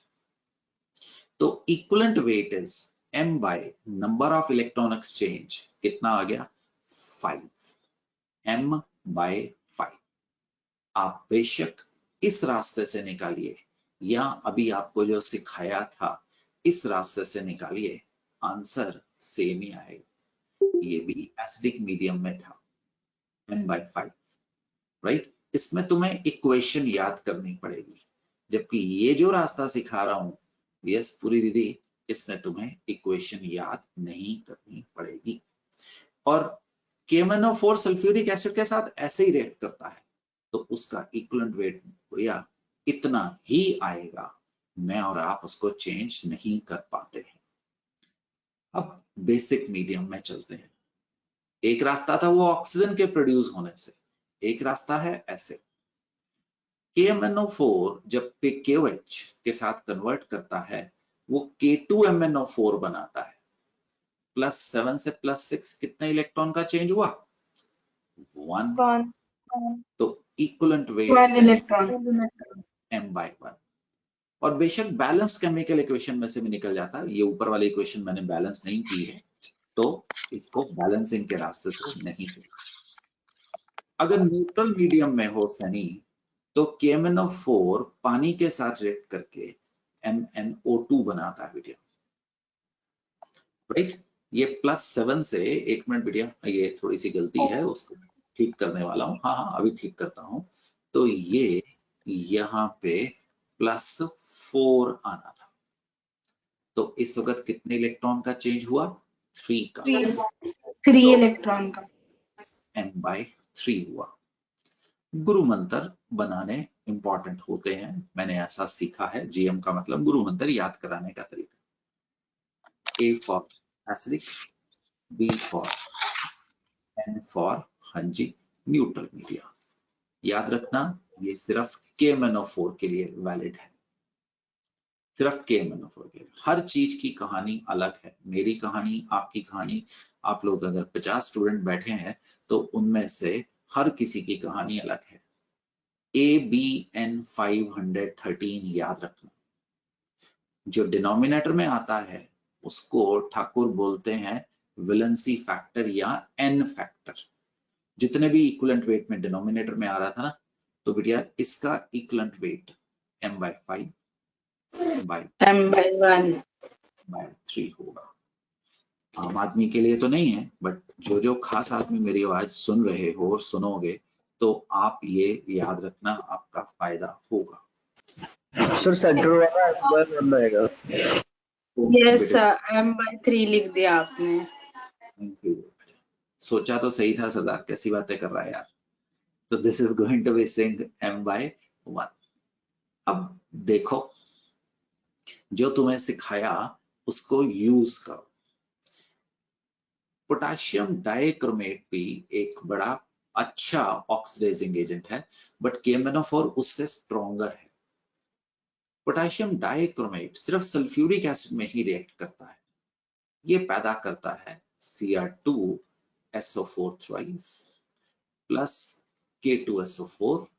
पानी तो भगवान का प्रसाद है, ये हर जगह पे ही आ जाता है, प्लस ऑक्सीजन। तो मैं बोला था ना ऑक्सीडाइजिंग एजेंट ऑक्सीजन पैदा करते हैं। तो अब हम आपसे ये करवाएंगे, अब बताओ कि इसमें पोटेशियम डाइक्रोमेट का कितना ऑक्सीडाइजिंग एजेंट का इक्विवेलेंट वेट होगा। क्रोमियम +6 में बैठा है, पहले चेक करो।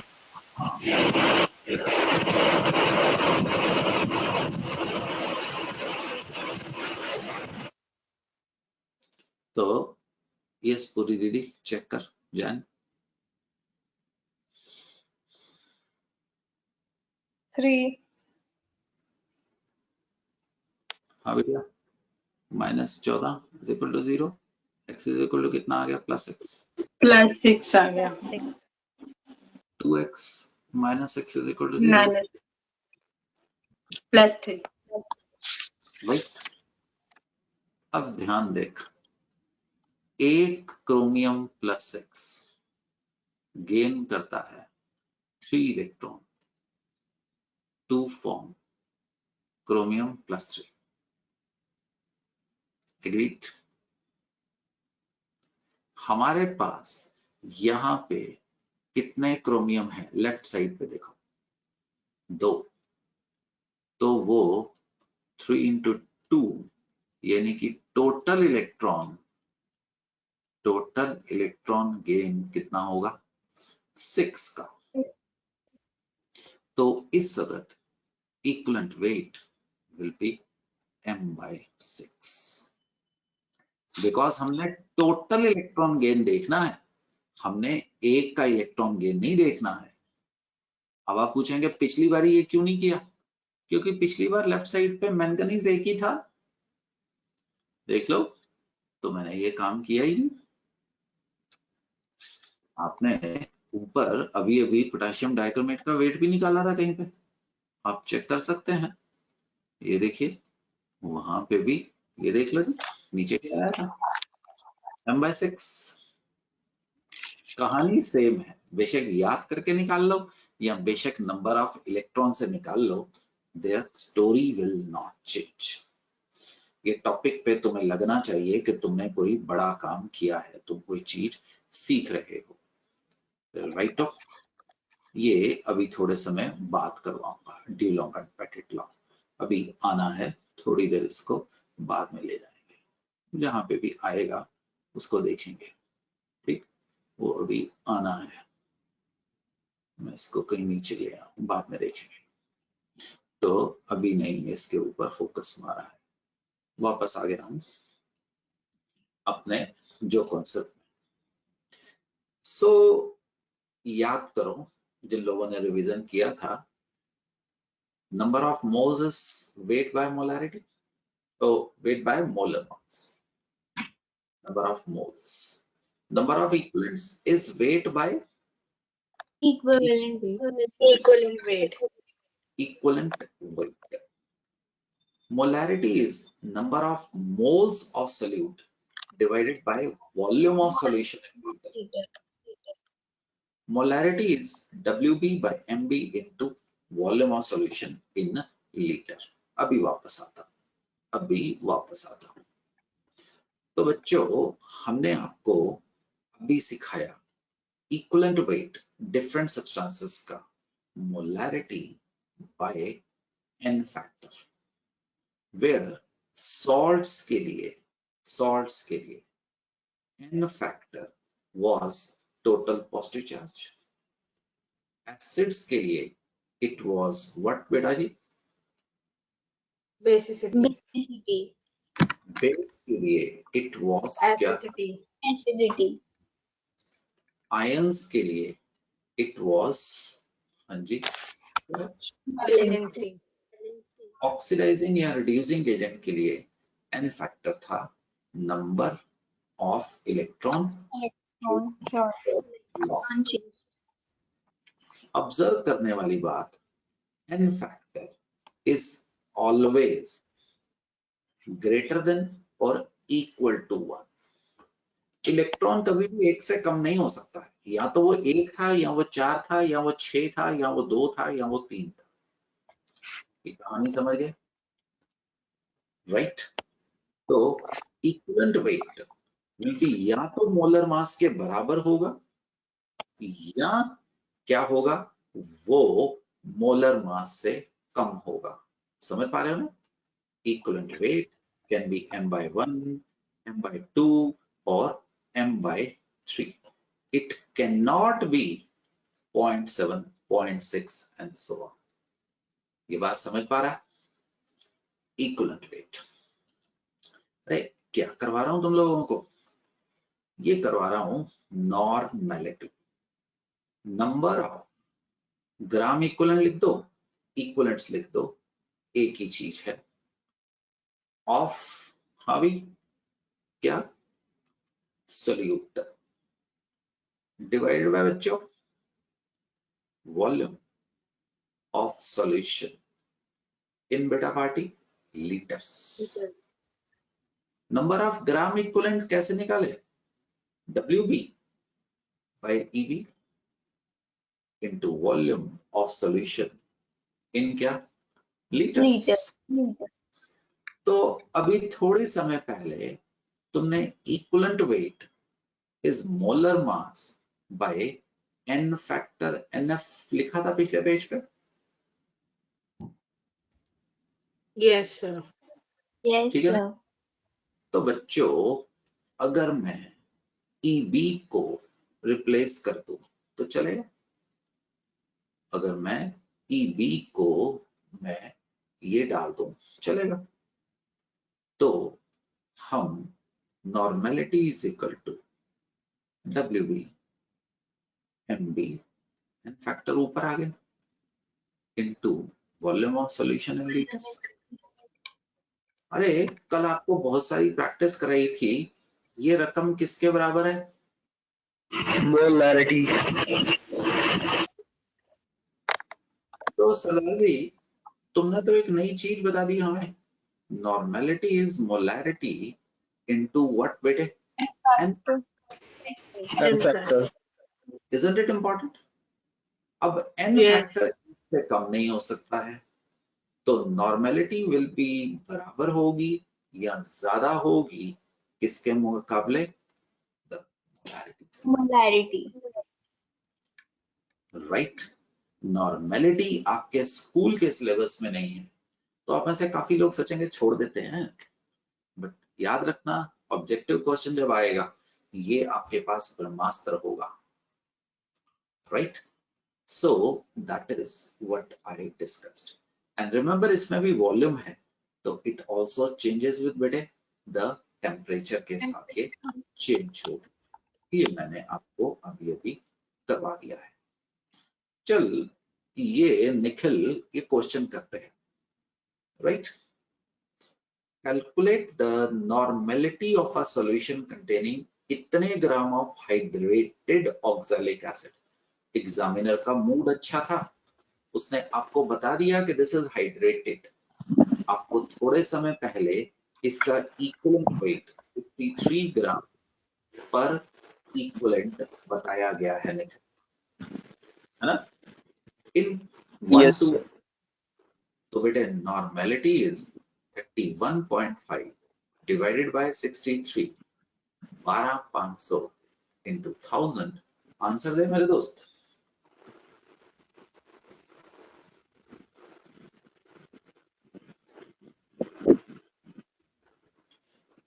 हाँ भी 0.4। आगे बेटे n लगा दो। ठीक, अब अगर तुमने ये याद नहीं रखा निखिल, आपने 63 की जगह पे 90 लिख दिया, तुम्हारा आंसर गलत आ जाएगा। तो इस बात को हिंदी पंजाबी फ्रेंच जो भी तुम्हें यूज की थी राजा 10वीं तक, ये जरूर लिख लेना। ठीक, लाल पीले पेन से ऑक्सैलिक एसिड को अपनी कॉपी में ऐसे लिखना निखिल, अपनी कॉपी में लिखना कि निखिल कुमार ऑक्सैलिक एसिड को हमेशा ध्यान रखना 63 इसका इक्विवेलेंट वेट लेना है, क्योंकि इसके साथ 2 वाटर मॉलिक्यूल आते हैं बेटे। समझ गया बच्चा? Yes sir. आज के दिन में आपको बहुत सारे क्वेश्चन दिए जाएंगे। ठीक बेटा, सबके आंसर्स हैं, बट प्लीज पेंडिंग मत छोड़ना बेटा। Okay, so you must solve all this before the next class happen. बहुत सारे क्वेश्चंस अब आपके ऊपर अटैक करने वाले हैं, पूरे मोल कॉन्सेप्ट के ऊपर based. They can be from any topic. अब तुम इंडिपेंडेंट भी हो सकते हो, तुम कोई भी ऑब्जेक्टिव बुक उठा के इसको प्रैक्टिस शुरू कर सकते हो। सो प्लीज जब तक अगली क्लास ना हो तब तक ये काम पूरा कर लेना, और मेरे को एक मैसेज ड्रॉप कर देना कि हमने ये काम कर लिया है। ठीक है निखिल? तो ऐसा करते हैं निखिल, ये थोड़े से क्वेश्चंस करते हैं बेटे जो हमने इक्विवेलेंट वेट अभी सीखा, वो थ्योरी था, अब ये प्रैक्टिकल चीज आ रही है बेटे। राइट, चल निखिल सिंह करते हैं बेटे, एक पेज पे एक क्वेश्चन करना है। चल पॉल तुम्हारे से ही पहला क्वेश्चन करते हैं। तो एनटीपी या एसटीपी तुम्हें बताया गया था, मैं क्वेश्चन नंबर 1 करने वाला हूं बेटे, एक मिनट देख लूं। क्वेश्चन नंबर 1 देख निखिल, हाइड्रोजन का इक्विवेलेंट वेट ना होता था 1 ग्राम। 1 ग्राम। याद कर, हाइड्रोजन का 2 ग्राम एसटीपी पे 22,400 ml के बराबर है बेटे। याद है कि भूल गया? तो हाइड्रोजन का 1 ग्राम कितने के बराबर होगा?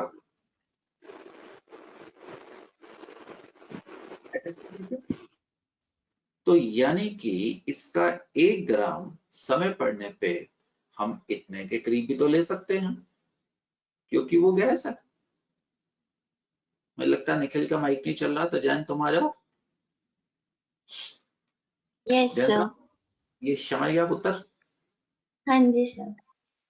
पहले क्वेश्चन में जैन जो एवरेज इंसान होगा वो इक्वेशन लिखनी शुरू कर देगा। तुम्हारे जैसा बच्चा इक्विवेलेंट कॉन्सेप्ट को सीखेगा। भाड़ में क्या गुड़िया, सच में यही बोल रहा हूँ तेरे को। इक्वेशन कोई चिंता नहीं करती तूने। देख, मैग्नीशियम और हाइड्रोजन पकड़ ले। आपको बताया था ना, एक इक्विवेलेंट हाइड्रोजन का एक इक्विवेलेंट मैग्नीशियम के बराबर होगा। तो Yes, sir. अब उसने आपको ml दिया था, तो तुमने ऐसा पकड़ लिया।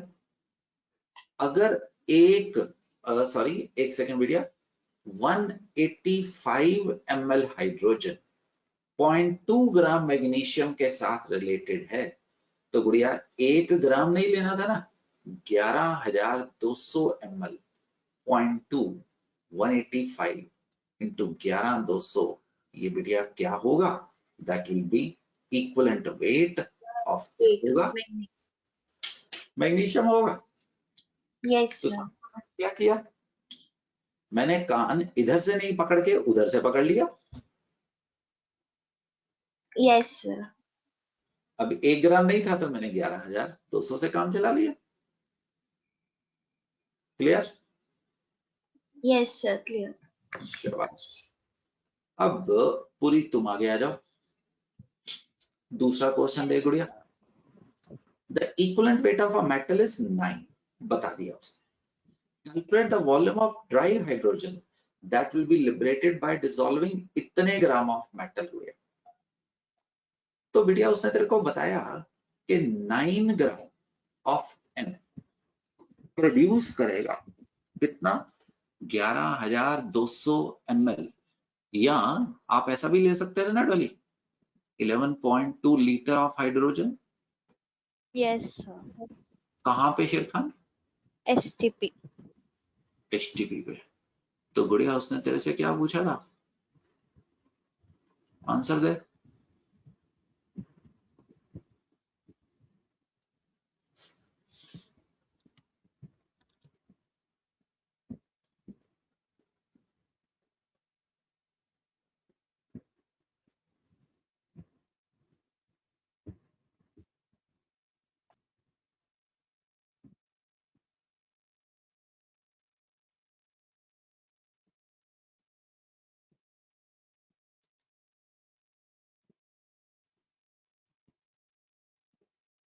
हाँ बेटिया, और सर 1.8 तो 1.8. ऐसा 1.8 के आसपास आ रहा है। गुड़िया 1.792 में जा रहा था। बिल्कुल अच्छा आंसर आ गया है ना जी। Yes, चलो sir. शाबाश। कपूर जी तीसरा question. 1.09 Yes, sir. tin oxide was completely reduced and this much of metallic oxygen was obtained। तीसरा क्वेश्चन चल रहा है। tin oxide was completely reduced, तो बहना ये कितना था? 1.09 ग्राम। So 1.09 gram. tin कितना है? इतना। इसका मतलब ऑक्सीजन कितनी होगी?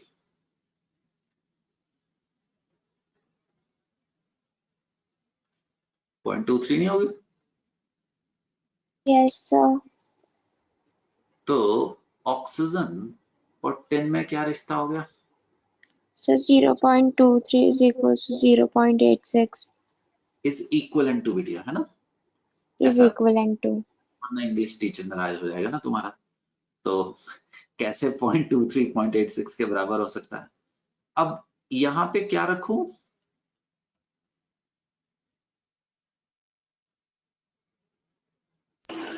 Sir 8. शाबाश कपूर। तो 8 जिससे भी कंबाइन करेगा वो तुम्हारा क्या होगा? Equivalent wait. Equivalent weight. शाबाश। ओए ठाकुर तुम बोले थे, चल क्वेश्चन कर बहन। यस जो सर। तुम वही मैं लिखूंगा शेर खान।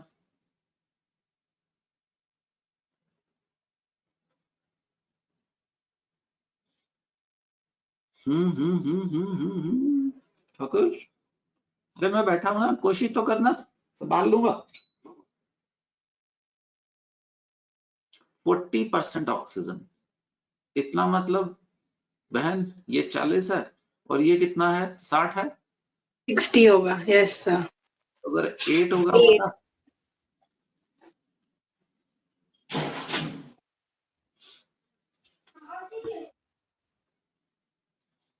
ठीक है 12 का। यस। अब मैं ये तुम्हें बोलता होता हूँ, देखा कि मैंने ये इसको ठीक नहीं करना, उससे क्या होगा, कोई एक मुर्गा कभी फंसेगा जरूर। उसने फटाफट ऊपर से देख के 18 बोल देना है और मैंने पूछना है बहन कैसे निकाला भाई। समझ गया बेटिया? So you will solve all these questions as a homework, right? कोई डिफरेंट आएगा तो उसको मैं पकड़ लेता हूँ। फॉर एग्जाम्पल पूरी तुम 7वें क्वेश्चन को पकड़ रहे हो। A metal form sulfate isomorphous। Iso का मतलब होता है गुड़िया सेम, मॉर्फस का मतलब होता है shape, structure of white vitriol. ए पूरी ये तो क्वेश्चन नई चीज सिखा गया ना हमें। विट्रियल बिटिया बोलते हैं सल्फेट को। देख व्हाइट विट्रियल होता है बहना जिंक सल्फेट को बोलते हैं, राइट। ग्रीन विट्रियल बोलते हैं बिटिया आयरन सल्फेट को, राइट। और पूरी यस ब्लू विट्रियल बोलते हैं गुड़िया कॉपर सल्फेट।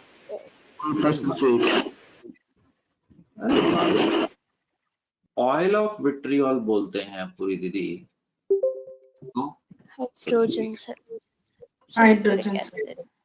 हर क्वेश्चन को सिखाता है, हर प्रॉब्लम को सिखाती है। तो बहना ये समझ आया तेरे को विट्रियल है ना? Yes sir. तो इसका मतलब सेम स्ट्रक्चर। तो इसका मतलब देखना जिंक सल्फेट, जिंक के ऊपर चार्ज कितना है? 2 पॉजिटिव। इसका मतलब ये जो मेटल है ना, मुझे पता है ना तुम्हें पता है, क्वेश्चन सॉल्व करते हैं, ये ASO4 है। A is the metal where A is metal. आप M भी लिख सकते थे, मुझे कोई प्रॉब्लम नहीं थी। Sir equivalent weight 2।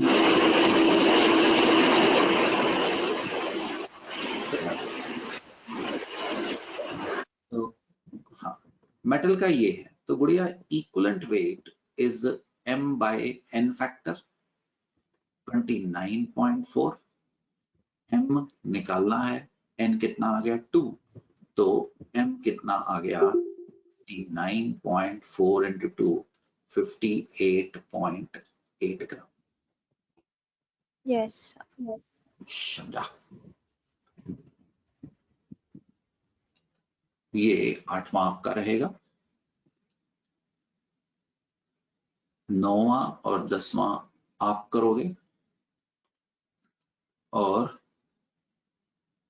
12वां क्वेश्चन आप अभी नहीं करेंगे।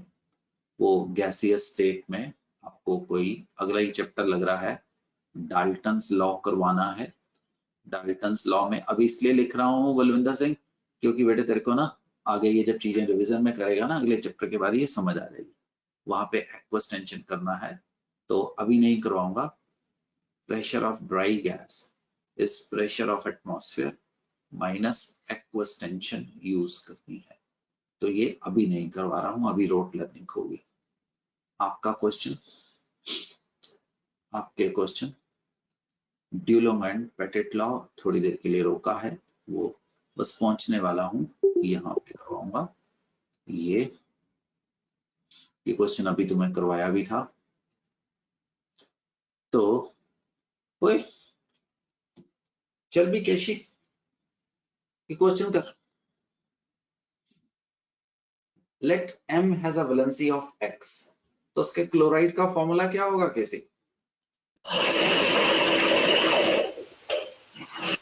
एक बार क्वेश्चन रिपीट कर दो। क्यों, आपको दिख नहीं रहा?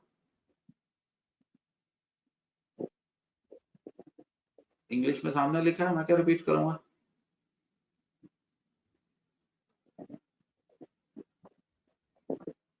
The A option. मतलब क्वेश्चन पर उसने फॉर्मूला पूछा है, उसने ABCD ऐसे ही बोल दिया है।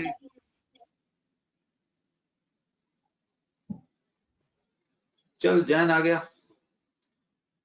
जैन, M के ऊपर कितना चार्ज है? +1 plus X क्लोरीन के ऊपर कितना चार्ज है? -1. तो मेटल क्लोराइड का फॉर्मूला क्या होगा? Yes sir, MCl. M के ऊपर कितना चार्ज है? Plus X सल्फेट के ऊपर कितना चार्ज है? -2. तो इसका फॉर्मूला क्या होगा? M2SO4 plus X. Plus x नहीं, मल्टीप्लाइड बाय एक्स। Okay और sir. Al2SO4 thrice. एग्जाम्पल, मुझे भूल गया जैन, मेटल के ऊपर कितना चार्ज है? Plus X. कार्बोनेट के ऊपर कितना चार्ज होता है?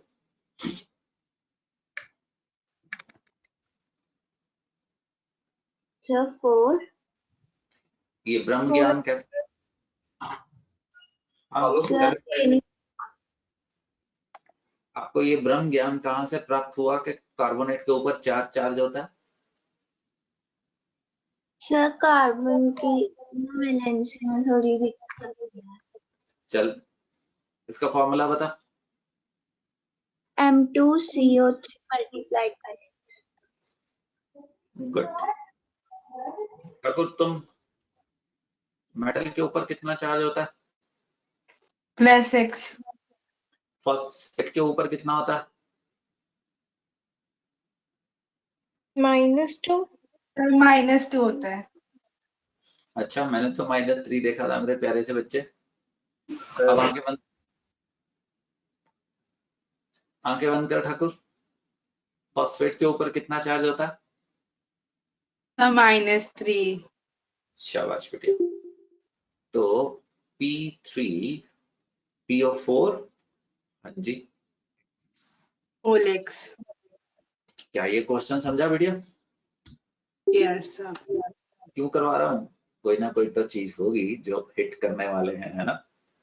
तो किसी ना किसी चीज पे तो हम जा ही रहे होंगे, है ना जी? तो लेट्स सी क्या लेके जा रहा हूँ।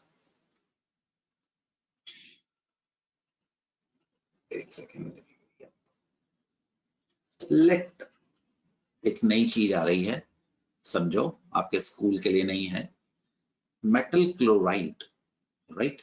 ये 1 और 2 बेटे ऐसे ही आपको पॉइंट्स दिखा रहा हूं ताकि आप उसके ऊपर फोकस रखेंगे। Metal chlorides are volatile. Volatile मतलब भाप बन के उड़ते हैं। Let vapour density of MClX be Vd। याद है वेपर डेंसिटी? अच्छा सुनो, मैं लॉक कर देता हूं, मैंने सिर्फ मेटल क्लोराइड को वोलाटाइल बोला है, ना सल्फेट, ना कार्बोनेट, ना फॉस्फेट्स को बोला है। तो कपूर दीदी, let the vapour density of MCl be Vd। Then बेटे याद करो, आपको कहीं पे कराया गया था, vapour density is molar mass of a gas by 2। तो molecular weight of MClX will be 2 times vapor density। क्या ये पॉइंट क्लियर है? तीसरा, तृप्ति मेरे साथ रहा है? Yes sir. पक्का गुड़िया? Yes sir. एक चीज देख, सपोज, राइट, सपोज आपके पास AlCl3 है बेटा, तो इसका जो मोलर मास होगा वो एल्युमिनियम का वेट प्लस 35.5 into 3 होगा. Yes, sir. Let it Yes, be good. sir. MgCl2 है तो उसका वेट A plus 35.5 into 2 होगा 0.5 into 2 होगा. और equivalent weight is A by N होगा. Yes, sir. जितना भी उसके ऊपर चार्ज था बहन. ये कॉन्सेप्ट क्लियर है. तो MCLX मुझे नहीं पता ना ये कौन सा है, तो अगर मैं इसको A plus 35.5 टाइम X ले लूं चलेगा. Yes, sir. तो A को अगर मैं इक्विवेलेंट वेट इनटू X लिखूं चलेगा. अरे तभी तो वो क्वेश्चन कराया था ना तेरे से, मेटल के ऊपर चार्ज कितना है, प्लस X है. Sir plus X है. तो A को अगर मैं equivalent weight into X plus 35.x लिखूं चलेगा बहना कि नहीं चलेगा. चलेगा सर. ये सेम ही तो चीज है माता. Yes, sir. तो गुड़िया X को कॉमन ले ले तो इसके बराबर नहीं आ जाएगा. Yes, sir. ये सब किसके बराबर आ रहा है बहन. Sir मोलर M के molar mass के. हाँ कि नहीं समझ पा रहा है ना. Yes, sir. वापस आ गया हूँ गुड़िया. तो also molecular weight of MCLX is equal to A plus 35.5 time X. समझ आ गया. Where A क्या है, molecular weight of the metal है ना जी. अभी अभी आपने मुझे बताया A किसके बराबर होता है, E by X. E by तो X. किसके बराबर आ गया, E E into equals X. to E. तो molecular weight of MCLX EX 35.5 इसके बराबर आ गया. Yes, sir. कोई प्रॉब्लम गुड़िया. No, sir. शाबाश आगे चलते हैं. तो अभी भी पिछले पेज पे आपने लिखा था एक रिलेशन 1 एक रिलेशन 2, राइट. पिछले पेज Yes, से sir. लिखे these are brought forward. Compare कर दूं. 2 vapour density is equal to E plus 35.5 X और X is equal to 2 times vapor density E plus 35.5 X. What is X? हाँ जी बेटा. Sir X is valency of metal. Rough में याद नहीं करना, इसको कॉपी कर ले. रफ में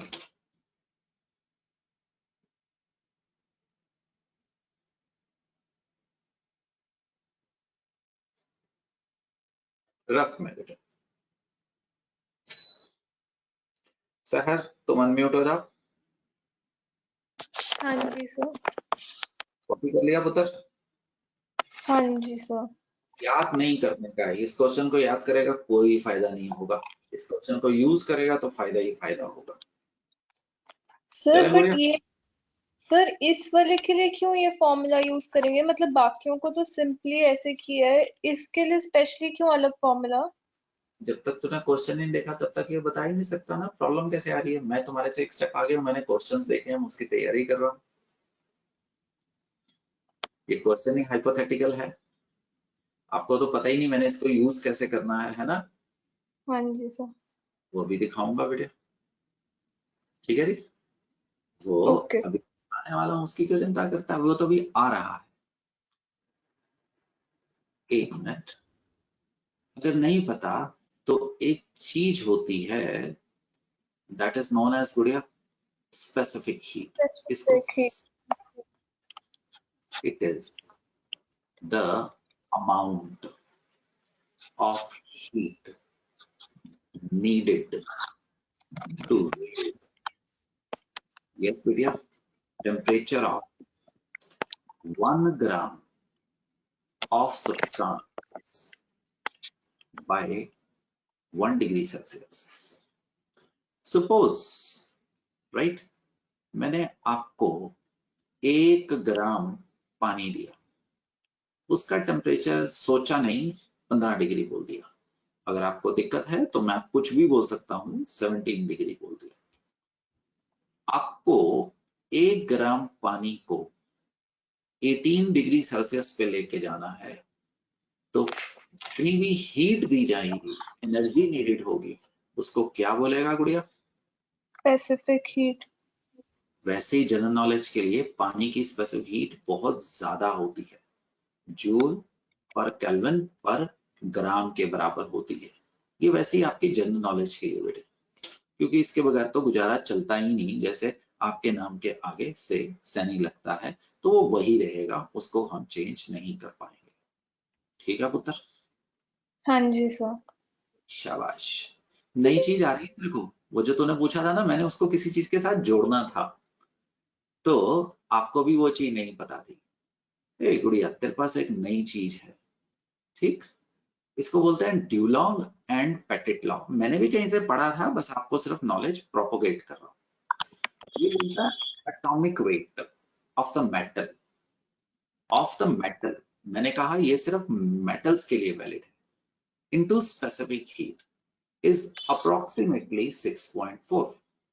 और स्पेसिफिक हीट के जो यूनिट उन्होंने पाए, कैलोरी पर डिग्री पर ग्राम, कैलोरी पर डिग्री पर ग्राम। बहन, इस रिलेशन को अपनी नोटबुक में रफ में कॉपी कर।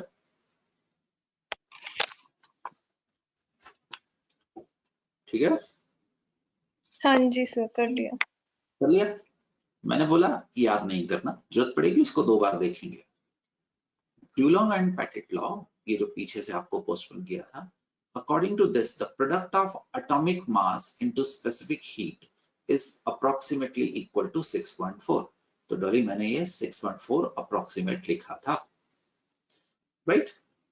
ये हमें अभी आने वाले क्वेश्चंस में यूज होने वाला है, so that was the reason मैंने आपको तैयार करवा रहा था।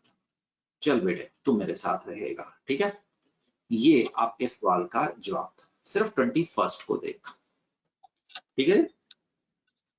सिर्फ 21st को देख, ये तो आसान है, तो आराम से निकल जाएगा, कोई बड़ी चीज नहीं है। अगले में ड्यूलॉन्ग एंड पेटिट लॉ लगेगा।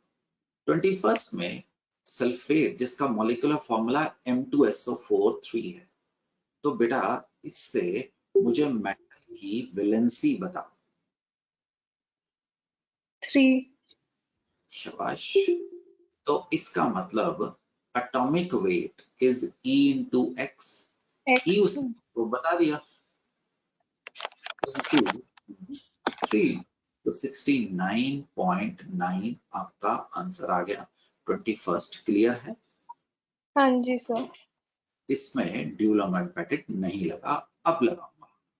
कहीं पे भी भूल जाएगा तो वो रिलेशन जो तूने लिखा है उसको देखेगा और मेरे से बात करेगा। हम 22nd क्वेश्चन में, the chloride of an element contain this much gram of chlorine, the specific heat is 0.05, calculate its equivalent weight, valency and atomic weight। याद रखना, it is 6.4 is equal to atomic weight Atomic heat into specific heat। into specific heat। ये बिटिया, ये जो तेरा है ना, ये क्या है? अप्रोक्सीमेट है। So therefore this is not a hanji good answer, right? मुझे इसको फाइन ट्यून करना पड़ेगा, तो देखता हूं कैसे कैसे चलने वाला हूं, ठीक है? तो सबसे पहले उसने आपको दिया इतने % क्लोरीन, तो क्लोरीन और M के बीच में रिश्ता बन गया। क्लोरीन कितना है बहन? 49.50 ना, डेसिमल के बाद 50 बोलता है। 50, सॉरी। कोई बात नहीं, सॉरी क्यों कहा, सीख रहा था। 50.50 50 is going to मेटल का वेट आ गया। हाँ जी और सर। क्लोरीन का इक्विवेलेंट वेट कितना था? 35.5। तुम्हें कैसे पता? कहीं पे बताया गया था। by 49.5 49.50 into 35.5। तो ये 1.02 पे गया, उसमें मैंने 0.7 ऐड कर दिया, ये मेरी जुगत है। तो 36.2 ग्राम इसका क्या आ गया गुड़िया? Equivalent weight. पहली चीज क्लियर है? हाँ जी सर। शाबाश, आप म्यूट कर सकते हो। जैन साहब आप आगे आ जाओ। जैन साहब अब सेकंड स्टेप में ड्यूलॉन्ग एंड पेटिट लॉ यूज करेगा जैन साहब। एटॉमिक वेट 6.4 बाय गुड़िया Specific heat 6.4 स्पेसिफिक हीट मात्रा कितनी दी थी? 0.059। ये अंदाजे से आएगी, ये आंसर नहीं आएगा तेरा। This is not our answer. बता जरा।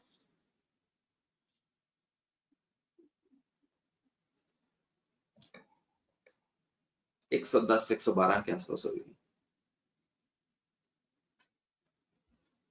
मैंने अंदाजा लगा लिया ना, वो 64 बाय 0.59 है। 59 पे 100 पे जा रहा है, ऊपर 5 है, 108 के आसपास होगी। 108 108.47 अप्रोक्सीमेट है, तो ज्यादा टेंशन मत करो, ठीक है नहीं? वेरी गुड, मेरे साथ रह जाए। अभी क्वेश्चन खत्म नहीं हुआ बढ़िया, अभी खत्म इसका भोग डालेंगे। अब जैन तूने कभी आधा इलेक्ट्रॉन 1.2 इलेक्ट्रॉन देखा? No sir। नो तो सर। वैलेंसी 1 होगी या 2 होगी या 4 होगी या 6 होगी या 8 होगी, कुछ भी होगी, बट होल नंबर होगी। 9.9 हो सकती है Yes ना? sir। तो Yes। गुड़िया जो तेरी वैलेंसी होती है, this is atomic weight by equivalent weight होगा। एटॉमिक वेट माता तूने 108 लिखा था, ये 36.2 लिखा था, ये राउंडेड ऑफ कितने पे आएगी?